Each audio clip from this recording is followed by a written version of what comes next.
He married a homeless woman, and what happened next shocked the entire neighborhood. His name was Chike Okofor. He lived in a quiet area on the outskirts of Lagos, Nigeria. Every time he walked past the local provision store, the neighbors would whisper and sneer. 36 and still not married. That man go die alone, they would say, shaking their heads. But Chike kept living his quiet, ordinary life, feeding his chickens, fixing his small fence, and reading his Bible under a dim lamp at night. He thought he would spend the rest of his days in solitude. Until one day, at the Balogun market, he saw a homeless woman. She was curled up on the ground, clutching a torn wrapper in her arms. Her hair was messy, her clothes dirty, yet there was a strange dignity in her eyes. Chike walked over and handed her a piece of bread and a bottle of water. "Thank you," she whispered. "My name is Amara." In that moment, his world changed forever. From that day on, Chike went to see her every day, bringing food, talking to her, and making sure she was fine. Until one rainy night, he finally said, "Amara, I don't have much money, but I have a roof. Stay with me. I don't want you sleeping on the street anymore." She shook her head, tears in her eyes. "I don't deserve this," she said quietly. "You don't have to deserve it," he replied softly. "Just accept it." And so he took Amara home. The whole neighborhood went crazy. Chike married a homeless woman. They screamed, they laughed, they mocked, but Chike didn't care. They got married under the mango tree in his compound, with wildflowers as witnesses and a simple vow. "You'll be my family, and I'll be yours." Life was hard. Amara didn't know how to cook or farm. She burnt her hands, broke plates, and cried when she failed. But Chike only smiled. "It's okay, you learn," he always told her. Later, they had a son, Somto, and a daughter, Tiamaka. Their home was filled with laughter, the sound of children's footsteps, and the smell of fresh bread, even though the world outside still mocked them. Then one morning, 3 black SUVs stopped in front of their small house. Men in suits stepped out, one of them asking sternly, "Is this the residence of Mrs. Amara Onosu?" Amara turned pale. That was a name she hadn't heard in over 10 years. It turned out that she was the only daughter of a wealthy business magnate from the eastern part of Nigeria. The whole neighborhood was stunned. The woman they once called a beggar was actually the heir to a billion-naira fortune. A lawyer stepped forward and said, "Madam, your late father's will has just been made public. Please return to Enugu immediately to handle the estates." Chike froze. "If you have to go, I'll understand," he said quietly.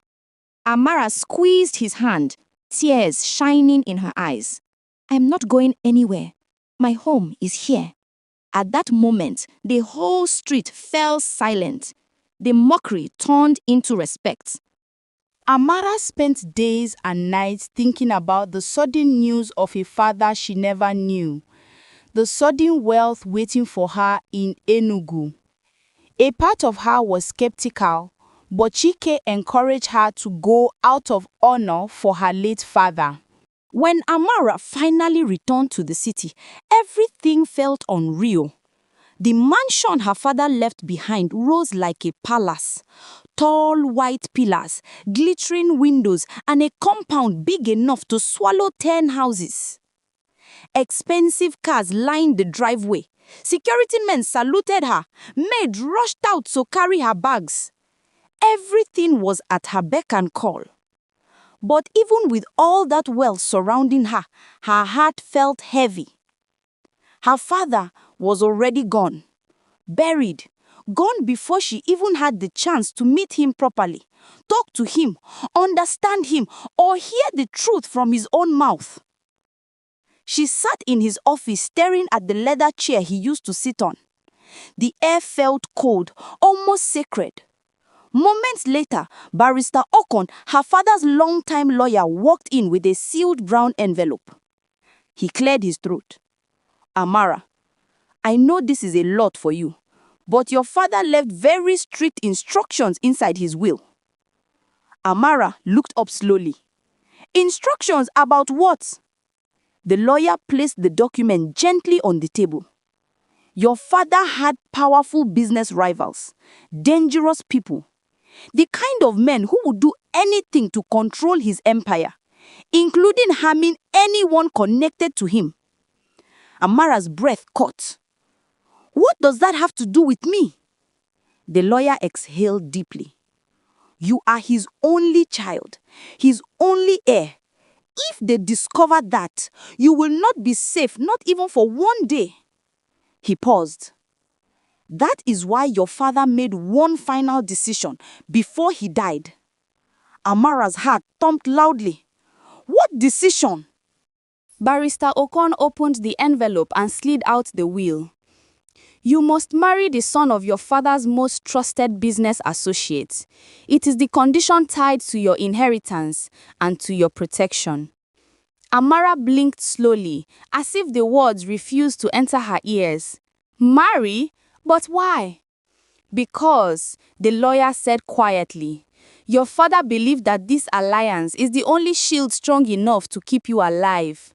The man you are to marry comes from a family with influence, military connections, and enough political power to keep your father's enemies away from you. Amara felt weak. But I have a husband, I have children, I have a family. I am sorry, the lawyer replied softly. Your father never knew about that part of your life. All he knew was that you are unprotected, and he didn't want his only child left exposed after his death. Tears filled her eyes. So if I refuse? The lawyer hesitated. Then everything, the mansion, the shares in the company, the land, the investments will go to the board. And Amara, once they know you exist, those men will come for you. Your father was very clear about that. Silence swallowed the room. 2 hours later, with soldiers and escorts behind her, Amara drove back to the village. Her clothes were elegant. Her hair was neatly styled. Her presence carried a glow of new wealth. Neighbors stared in disbelief. Women whispered, Ha, Amara don pon billionaire. See convoy, see fine motor. Children chased the cars. Men held their heads. The entire street vibrated with shock. But inside the car, Amara's heart was breaking. The moment she stepped into the compound, her children ran to her. Mommy, are we ready? Daddy said we are packing to the city. When are we going? Their excitement tore her soul apart. She couldn't speak. Tears rolled down her cheeks. Chike stepped out slowly. The moment Amara saw him, she broke. He quickly sent the kids to the backyard so they wouldn't see their mother crying. When they were gone, he asked quietly, Amara, what happened? Why are you crying? She wiped her face, but the tears kept coming. I tried, Chike. I tried to talk to the lawyer. I begged him. I told him everything, but nothing changed. Her voice shook. My father is gone, and he left a condition in his will. He said it's the only way to protect me. He tied it to the inheritance. He tied it to everything. Chike stared at her like the world had stopped moving. Then he covered his face and cried, the kind of tears that tear a man's soul into pieces. Amara dropped to her knees before him. Chike, please, just understand. I don't love him. I'm only doing this because of the situation. You are still my husband. You are still the one in my heart. I will always come back. Every month, every weekend. I promise. I will never leave you emotionally. I just have to do this. Chike looked at her like a man watching his life burn to ashes. He couldn't speak. Moments later, She stood up and walked toward the convoy. The engines roared to life. She looked back one last time and left. Her children ran out, confused, shouting, "Daddy, where is mommy going? Why didn't she carry us? Daddy, what happened?" Chike forced a smile through the pain. "I don't know, my children. Mommy will come back soon." But inside, he knew nothing would ever remain the same again. Will Amara ever come back for her family? How will Chike survive this new harsh reality? Will the new rich husband love Amara? Life changed completely for Amara. One moment, she was a homeless woman, and the next, she was sitting inside a glass office high above Lagos, the new CEO of her father's company. Her name was on every document. Her signature approved million-naira contracts. Her face appeared in newspapers as the heiress of the No-Su estate. Drivers opened her doors. Maids arranged her clothes. Security moved everywhere with her. And Douglas, the son of Chief Adigwe, her father's closest friend, stood constantly by her side. He was handsome, polished, well-spoken, the kind of man raised in wealth and power. He treated her kindly. He took her out for dinners. He held her hand during meetings. He discussed wedding colors, guest lists, and honeymoon locations. Amara smiled when required, but her heart was never present. Most nights, she sat on the balcony of the mansion, staring into the Enugu skyline, thinking of Chike, thinking of her children, thinking of the simple life she left behind. She and Chike spoke occasionally, quiet calls, soft voices, hurt hiding inside every word. Sometimes he would say, "Talk to the kids, Amara, they miss you." But she would freeze. Her voice would shake. "Not today, not yet," she would whisper. She didn't know how to tell them that their mother no longer lived with them, that she was now bound to another man by a decision she didn't make. Still, Amara tried her best for her children. Every 2 weeks, she secretly traveled to Lagos. She brought toys, clothes, school materials, snacks, anything that would make them happy. She hugged them tightly, breathed in their scent, and cried inside her heart. She found a better house for Chike and the kids. A clean, modern apartment. Painted the walls, bought bunk beds, stocked the kitchen. She even bought Chike a car, telling him, "At least you can use it for school runs or do Uber when you need extra money."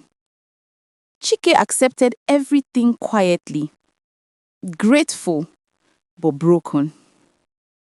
Each time Amara prepared to leave, the children would cling to her legs. "Mommy, don't go. Mommy, stay with us." And she would smile through her tears. "I'll come back, I promise." Then she would return to Enugu, back to the mansion, back to Douglas, back to the life she didn't choose. Days turned into weeks. Plans turned into invitations. And soon, the wedding week arrived. The mansion was buzzing.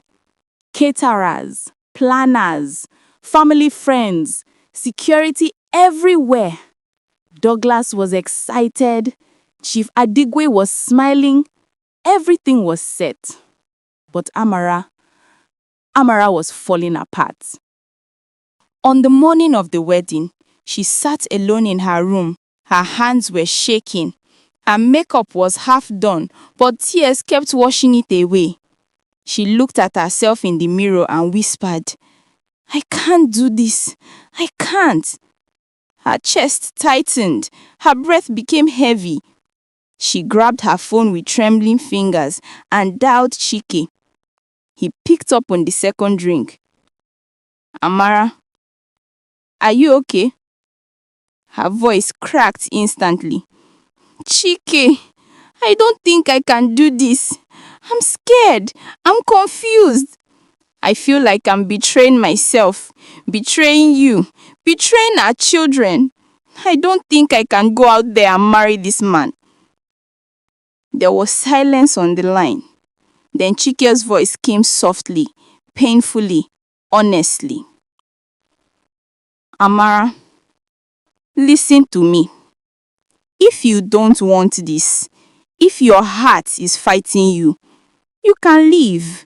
You can come back to your family. We will face whatever comes together. Amara closed her eyes tightly. The distant sound of guests arriving echoed from the hall. The wedding bells were already ringing. The wedding bells were already ringing. Guests were seated. Douglas was waiting at the altar. But Amara was gone. Her bridesmaid opened the dressing room door and gasped, "Jesus, the bride is missing!" At once, the entire mansion scattered. People ran up and down. Security searched every corner. Phones were ringing. Voices were shouting. But Amara was already far away. She was behind the wheel of her car, speeding down the expressway. Makeup ruined by tears, veil tossed aside, heart thundering in her chest. Her phone kept vibrating. Douglas calling, the lawyer calling, but she ignored everything. She didn't want anyone's voice. She didn't want anyone's explanation. She wanted only one thing: her family. Back at the mansion, the lawyer wiped sweat from his forehead. "Chief Douglas, sir, we may need to notify the police." Douglas turned sharply. "No, I will handle this myself." He signaled to his bodyguards. "Track her phone, now." Once they got the location, Douglas jumped into his black SUV, 3 cars following him behind. His jaw was tight. His eyes were burning.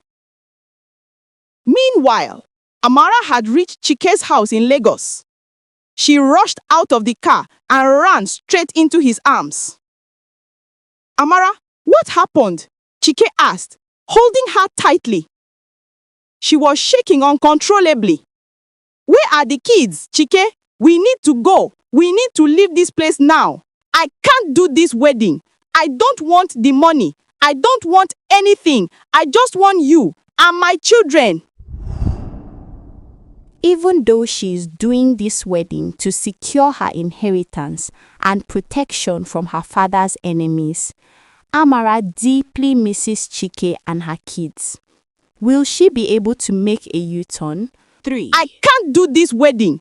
I don't want the money. I don't want anything. I just want you and my children." Chike stared at her, confused and scared. "They are in school. Let me go and pick them." But before he could finish, tires screeched at the gate. Douglas had arrived.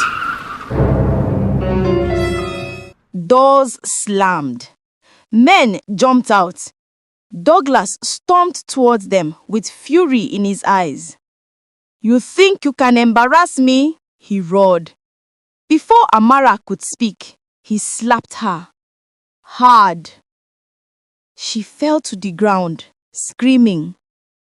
Chike's eyes widened and he charged forward, but Douglas's guards grabbed him instantly. "Leave her alone," Chike shouted, struggling. But they beat him. Blow after blow. Punches to his ribs. A kick to his stomach. He fell to the ground, blood on his lips, still trying to reach her.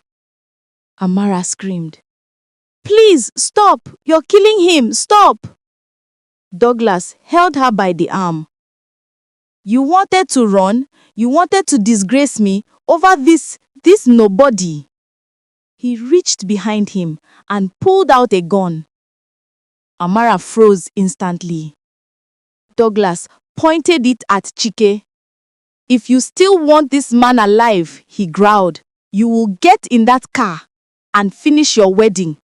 You belong to me now, and you will not embarrass me in front of the world." Amara dropped to her knees, trembling. "Please, please, don't hurt him. I'll go. Just don't kill him." Douglas nodded at his guards. They threw Chike against the wall like a rag doll. Amara screamed again, but they dragged her away and shoved her into the SUV. As the convoy drove off, Chike lay there weak, bruised, breathless. He watched the cars disappear, powerless, helpless, broken. Back at the church in Enugu, the ceremony resumed as if nothing happened. Amara stood at the altar, her face swollen from crying, her hands trembling violently. Douglas stood beside her, smiling for the cameras. The pastor said, "Do you, Amara, take this man as your lawfully wedded husband?" Her voice cracked. Tears streamed down her cheeks. I do." A murmur moved through the guests, but the ceremony continued. Rings were exchanged. Pictures were taken. People applauded. But Amara's soul was not there. After the wedding, Douglas pulled her aside. He grabbed her phone, removed the SIM card, and snapped it in half. "No more communication with that man," he said coldly. "You are my wife. You move when I say move. You breathe when I say breathe. And you go nowhere without my permission." He locked her inside a room in the mansion. A large, beautiful room that felt like a prison. Amara sank to the floor, hugging her knees, shaking violently. She cried until her throat burnt. She regretted everything, every choice, every step that led her here. "I should have stayed in the village. I should never have taken this inheritance. I should have stayed with my family," she whispered repeatedly. Meanwhile in Lagos, Chike sat in his small living room, covered in bandages. His eye was swollen, his ribs hot with every breath. Yet he stared into the darkness, thinking of Amara, thinking of the woman he loved, the mother of his children, the woman he could not save. Night fell over the mansion like a heavy shadow. Every corner was silent. Every hallway filled with fear. And inside the locked room upstairs, Amara hadn't moved from the floor. Her hair was scattered. Her face was swollen from hours of crying. Her body felt weak, but her mind kept replaying everything. Chike's blood, Douglas's slap, the gun pointed at the man she loved, the vow she was forced to say. She hugged her knees tighter. "I can't stay here. I can't survive this marriage. I can't live under this man." Her voice trembled in the empty room. Downstairs, Douglas celebrated with family friends. Drinks, laughter, toasts. Everyone was congratulating him on the beautiful wedding. But inside her room, Amara felt like she was buried alive. Later that night, Douglas came in with 2 guards. He didn't smile. "This is your house now. You will behave. You will respect me, and you will forget that village man." He moved closer. Amara immediately backed away, shaking. Douglas smirked. "Don't worry, you'll get used to me. Tomorrow morning, we leave for our honeymoon. My wife must look perfect." He walked out, and the guards locked the door again. Amara collapsed on the floor, screaming silently into her hands. She felt trapped, caged, hopeless. Meanwhile, in Lagos, Chike sat outside his new apartment, bandages around his ribs, a swollen brow, and his shirt stained with dried blood. He couldn't sleep. He couldn't rest. He couldn't think straight. Every time he closed his eyes, he saw Amara being dragged away. He heard her cry. He saw the gun. "God help me," he whispered. The children were asleep inside, unaware of the battle their parents were fighting. Their drawings, toys, and tiny shoes were still scattered around the room, reminders of Amara's last visit. Chike rubbed his eyes, fighting tears. I should have protected her. But how? How do I fight a man with money, power, and armed guards? But something inside him refused to give up. Minutes later, he pulled out a small wooden box from under the chair. Inside was a folded paper, their old picture together, and a small envelope with money Amara once gave him in case of emergency. He held the picture tightly. "For my wife, for my children, I won't let her suffer." His voice cracked. He didn't know how. He didn't know when, but he knew one thing. He had to get Amara back. Back in the mansion, Amara slowly stood up and walked to the balcony. She looked out at the city lights, bright, loud, beautiful, but she felt completely alone. She whispered into the wind, "Chike, please don't give up on me." Far away, at that same moment, Chike looked up at the sky. A tear rolled down his cheek. "Amara, I'm coming for you." Will Chike be able to save Amara from this miserable marriage? Will he be able to get his family?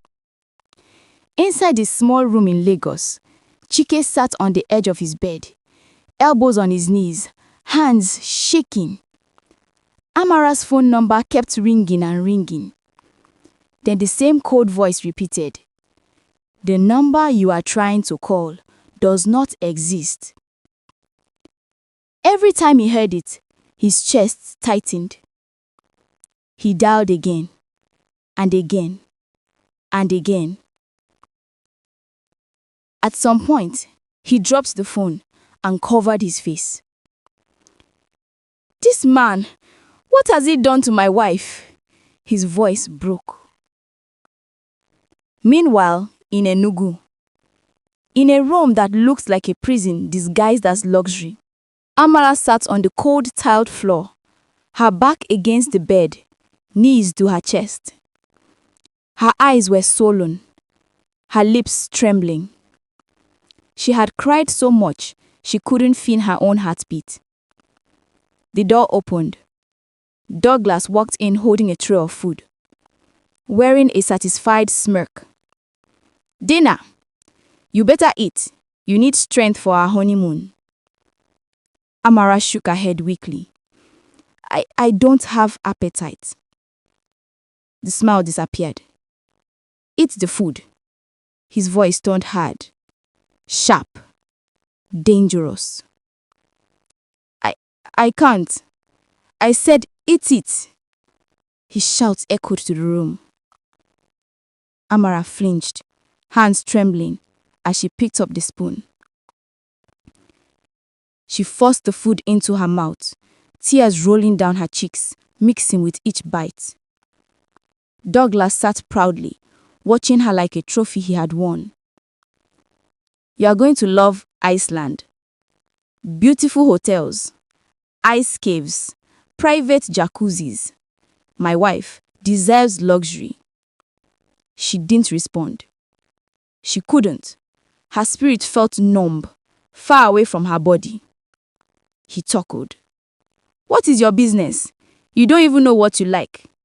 Anyway, I'm wasting my time asking you. Wherever I pick, that is where you'll be. You don't have a choice. You are my wife." He stood, adjusted his wristwatch. "Good night." The door closed. locked again. Amara covered her mouth with both hands and broke down completely. But while she cried, Douglas entered another room in the mansion, a private lounge. 3 girls were waiting, short dresses, makeup smudged, music playing loudly. Douglas walked in shirtless. They cheered like he was a king returning from war. "Daddy is back!" one shouted. Money scattered across the floor, drinks everywhere. The girls climbed around him, rubbing his chest, massaging his head, laughing, dancing. He poured champagne on one of them and kissed her neck, while Amara, his wife, sat alone in the next room, broken. Back in Lagos, Chike wiped his face and stood up suddenly. "No, I can't sit here. I can't just wait." He grabbed his keys. Minutes later, he rushed into the police station. "Officers, please, my wife has been taken. I need help." They questioned him, asked for address, evidence. He didn't know the location. So he ran back home, opened his laptop, hands shaking, and searched Nusu family, Enugu mansion address. The results came up. He copied everything, printed it, ran back to the station. The officers studied the paper. One of them looked at him sharply. "You sure you want to make arrest in this house? This is the Musu family we are talking about." Chike frowned. "Are you not the police? If someone has kidnapped my wife, isn't it your job to help?" The officers exchanged glances. Eventually, one said, "We can't handle this here. We'll transfer the case to the station closest to the location, Enugu Division." Chicken nodded quickly. "Fine, give me the contact, anything." They wrote down the DPO's number. Chike grabbed the paper like it was the last hope left in the world. He was traveling to Enugu the next morning. But that same morning, before dawn even broke fully, the maid knocked on Amara's door.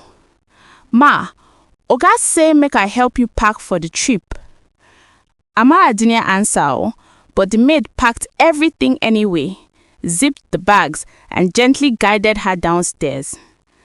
Outside, the SUV engine was running. Douglas stood beside it, smelling of expensive cologne and last night's alcohol. "My wife," he said, pretending to smile. "Hope you slept well." Amara stayed silent, eyes empty. She stepped into the car quietly. A moment later, the 3 girls from the night before staggered out of the house, makeup ruined, shoes in their hands, laughing loudly. "Daddy, we had fun, oh, you finished person." Another walked close and kissed Douglas boldly. Amara looked away, disgusted. The girls noticed. One whispered loudly, "So now you be the homeless wife wey turn billionaire overnight. Must be nice, so." Another added, "Modern day Cinderella. Congrats, so." They all laughed and swayed away, waving at Douglas. "Bye-bye, Papa. Call us when you return." Douglas laughed proudly. Amara felt her heart sink deeper. The SUV started moving, heading to the airport. Amara stared out the window, tears silently rolling again. Douglas didn't notice. He didn't care. He was busy pressing his phone, smiling at his screen. That same moment, a police van sped through the highway. Lights flashing. Chike sat inside, gripping his seat, breathing fast. One officer asked again, "You sure you want to go through with this? This family, they are not small matter." Chike nodded firmly. "That man took my wife against her will. I am sure." The van kept moving. 2 vehicles, 2 directions. One woman crying in silence. one husband desperately fighting to reach her. The road was quiet, too quiet. Both vehicles slowed almost at the same time. Douglas's black SUV in front, the police van right behind it. Amara lifted her head, confused. Her tears had barely dried. The door opened. Douglas stepped out with a strange calmness, almost like he had been expecting this moment. Two of his bodyguards followed immediately, standing beside him like shadows. Amara's heartbeat quickened. Then she saw him. Chike. He jumped out of the police van the moment he stopped. "Officer, that is the man," Chike shouted, pointing straight at Douglas. "That is the man that carried my wife. Arrest him!" Amara gasped and pushed the car door. "Chike!" She tried to run to him, but Douglas's hand blocked her chest, stopping her mid-step. A quick signal from him, and one of the bodyguards gripped her arms tightly from behind. "Let me go!" Amara cried. "What's happening?" Chike kept coming forward, chest heaving, one arm still stiff from the beating he had taken earlier. "Amara, don't worry," he called out. "I'm here, okay? I'm here to save you from this monster." Will Chike finally save Amara from the harsh hands of Douglas and this miserable marriage? Will Douglas face the law for holding Amara against her will? Will Amara finally get a divorce? She tried to run to him, but Douglas's hand blocked her chest, stopping her mid-step. A quick signal from him, and one of the bodyguards gripped her arms tightly from behind. "Let me go!" Amara cried. "What's happening?" Chike kept coming forward, chest heaving, one arm still stiff from the beating he had taken earlier. "Amara, don't worry," he called out. "I'm here, okay? I'm here to save you from this monster." Douglas scoffed, dusting invisible dirt from his sleeve. "Officer Tolu," he said with a cold smile. "Long time. The commissioner, is he aware that you left your duty post to come here and create nuisance?" Officer Tolu froze. The other officers exchanged nervous glances. Chike blinked in confusion. "What's going on? I reported this man. He kidnapped my wife." Douglas turned slowly to Amara. "My darling wife," he said loudly, "are you held hostage? Did I kidnap you? Tell them." Amara's lips trembled. She stared at Chike, the man she loved. She stared at Douglas, the man who held all the power. "No," her voice cracked. We got married. He's my husband now. Please, don't harm Chike. He's just worried about me." Douglas raised his brow triumphantly and faced the police. "You heard her. What we have here is a case of trespassing and false accusation." He leaned closer to Officer Tolu. "And incompetence. I will inform the commissioner that his boys no longer know their job." Tolu panicked immediately. "Sir, no sir, please sir, I told him to calm down, sir. He didn't listen." Douglas nodded dismissively. "Good. Now do your job. I want this man detained. The police My officers lawyer didn't will meet hesitate. you at the station." They turned to Chike, the real victim, and grabbed him roughly. "What?" Chike shouted, struggling. "You're arresting me? I am the one making the report. He took my wife. He dragged her away. He hit her. But the officers had already cuffed him, twisting his arms behind his back. "Move," one said. They pushed him towards the van. Amara broke down instantly. "No, Douglas, please," she sobbed. "Please don't do this to him. He didn't mean any harm. He was just worried about me." Douglas placed a finger under her chin, lifting her face. "Well," he whispered coldly, "he won't have to worry anymore." The police van roared to life, driving off with Chike inside, banging the cage, shouting Amara's name until he disappeared down the road. Douglas snapped his fingers. The bodyguard released her. "Now," Douglas said, smoothing his shirt, "can we go? Our honeymoon awaits." Amara couldn't breathe. Her chest hurt. Her knees trembled. She climbed into the SUV like someone being led to her execution. Douglas didn't look at her once. He simply checked his phone, scrolling through messages as if nothing had happened. The SUV pulled away. Amara kept crying silently, her hands shaking on her lap.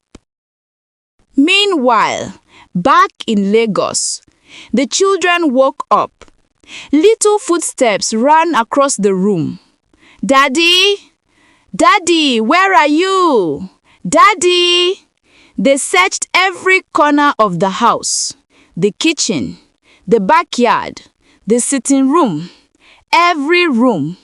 No sign of him. Their small voices echoed through the house, breaking the silence. "Daddy, come out! Daddy, please! Daddy, where did you go?" Lagos was quiet. Too quiet for children who were used to waking up to their father's voice. Little Kamsi and Adobe searched every corner of the house, calling for Chike. No answer, no footsteps, no warm hug, just silence. Finally, the neighbor, Mama Ebeji, rushed in after hearing their cries. Children, what is it? Why are you shouting like this? Kamsi sniffed. "We can't find Daddy." Mama Ibeji's face changed immediately. She knew Chike. She knew he would never leave his children unattended. She dialed his number. Switched off. Her heart dropped. Back in Enugu, Amara's tears had already dried on her cheeks, but her heart still pounded painfully. The SUV pulled into the airport's private terminal. The sun was high, the wind was warm, but nothing felt normal. Douglas stepped out and adjusted his designer shades. He ordered sharply, "Calm down." Amara obeyed, her body moving, her soul absent. As they walked toward the private jets, she could still hear Chike's voice echoing in her mind. "Amara, don't worry, I'm here." But he wasn't here anymore.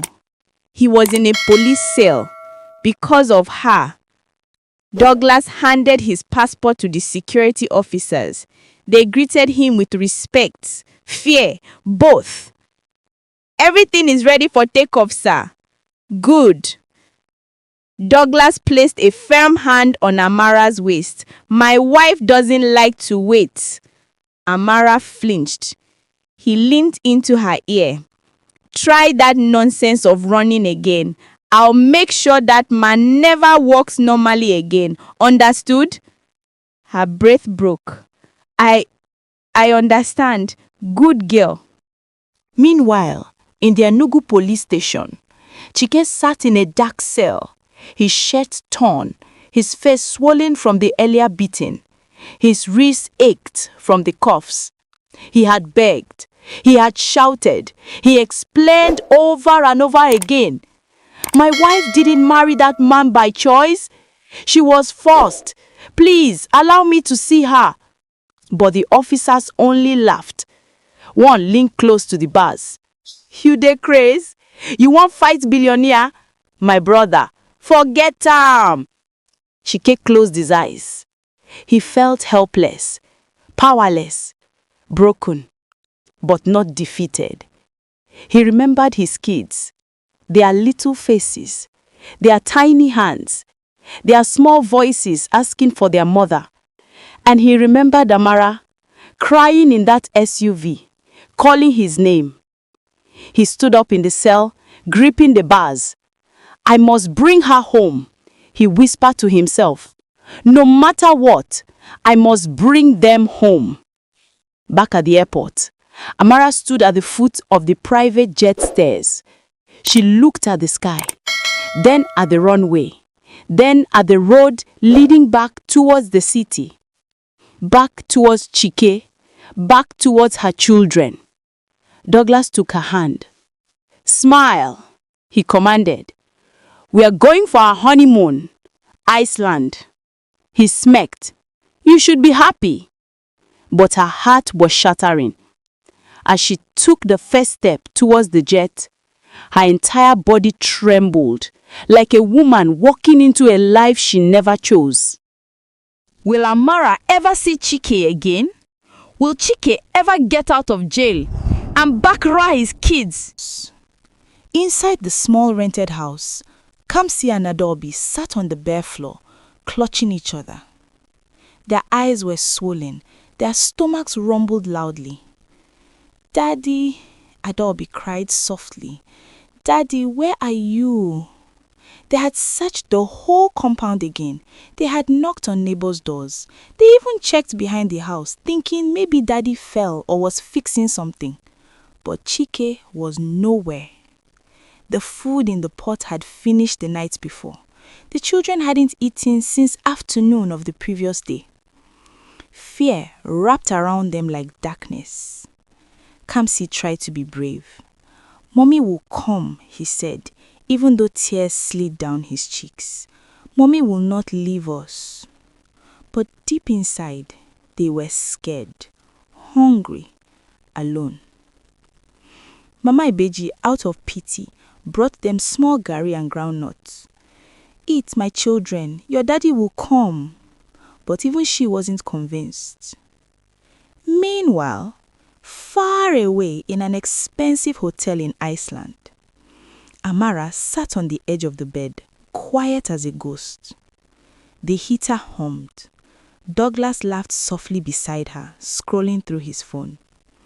They had just finished kissing, a first empty kiss she gave him so he wouldn't get angry again. Her lips still trembled. Her mind wasn't here. She thought of her children's faces. She imagined them crying, calling her name, hungry, lost. Her chest tightened painfully. Slowly, she gathered the courage to speak. "Douglas, please," her voice cracked. "My kids, they don't have anyone. Chike is locked up. They must be hungry. They must be scared. Please, let me check on them. Let me make sure they're okay." Douglas lowered his phone. A sly smile crept across his face. "Finally," he said, "I've been waiting for this moment." Amara frowned. "What do you mean?" He leaned closer. "I will let you visit your children." She held her breath. "But on one condition." "Anything," she whispered. "Please, anything." Douglas raised a finger. "One, you must divorce Chike officially. I don't want another man's name tied to you." Amara froze. "And two," he smirked, "your children will not be living with him anymore. In fact, they won't live with you either." Her heart dropped. "I'll take them to a very good orphanage, a premium one. I'll give them trust funds. They will be educated, they will eat well, they will lack nothing." He reached for her chin and forced her to look into his eyes. "But you will live with me. You will be my wife. You will build a new family, a new life with me alone." Amara's breath shattered. "Douglas, no! Those are my children." "Shh." He pressed a finger to her lips. "It's this or nothing." He leaned back casually. "If you refuse, they will continue suffering, hungry, alone, with nobody to protect them." Amara's entire body shook. Her children, her heart, her only reason to breathe. She imagined them crying on the floor, calling for her, starving. A tear slid down her face. Douglas watched with cold amusement. "Well?" His voice was calm, cruel, confident. Have you made your decision, my wife? Amara covered her face with both hands. She was trapped, broken, torn between her family and her prison. Amara didn't answer immediately. She stayed on the bed, her hands still covering her face, her shoulders shaking silently. Douglas watched her, relaxed, patient, confident, like a man who already knew the outcome. Slowly, she lowered her hands. Her eyes were red. Her voice came out barely above a whisper. If I agree, she said, you will really make sure my children are okay? Douglas smiled. They will live better than most children in this country. Best schools, best food, best care. He paused. Just not with you. The word stabbed her heart. And Chike, she asked, what about him? Douglas's smile faded for just a second, then returned, colder. That village man. He shrugged. He will be released eventually, but you will no longer belong to him. Amara closed her eyes. At that same moment, in Lagos, Kamsi and Adaobi sat outside the house, watching the road.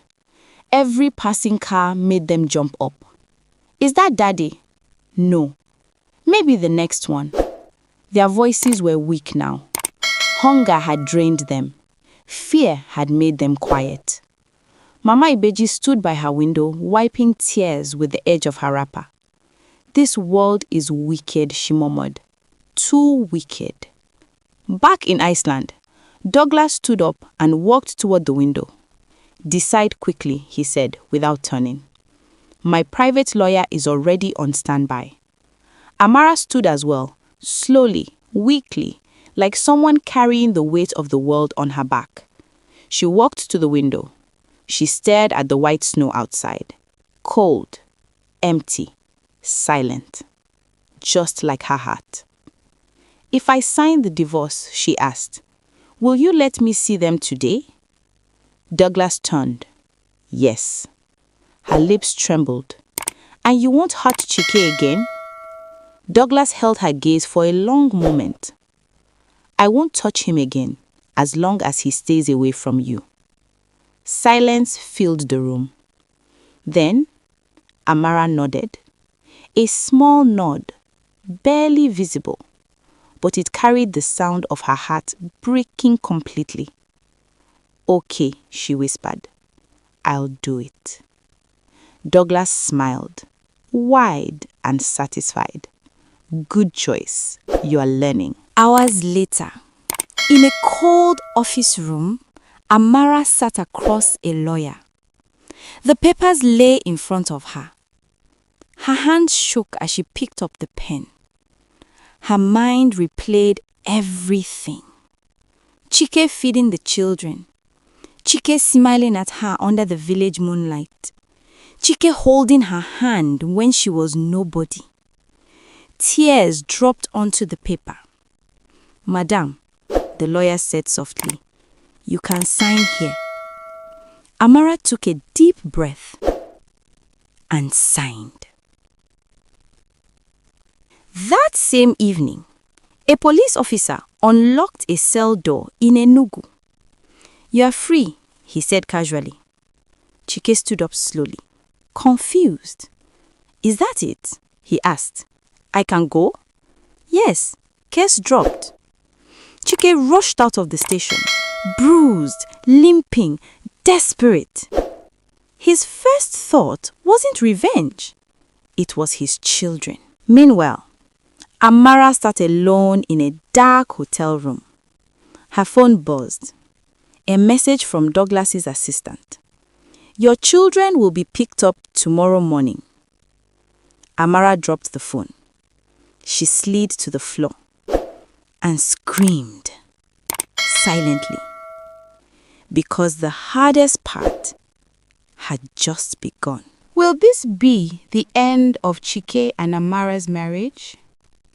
Will she ever be able to get out of this bondage marriage with Douglas? Will she ever find true happiness again? Like, share and subscribe Follow Stories by Ada TV if you would like to know what happens next. And I will tell you.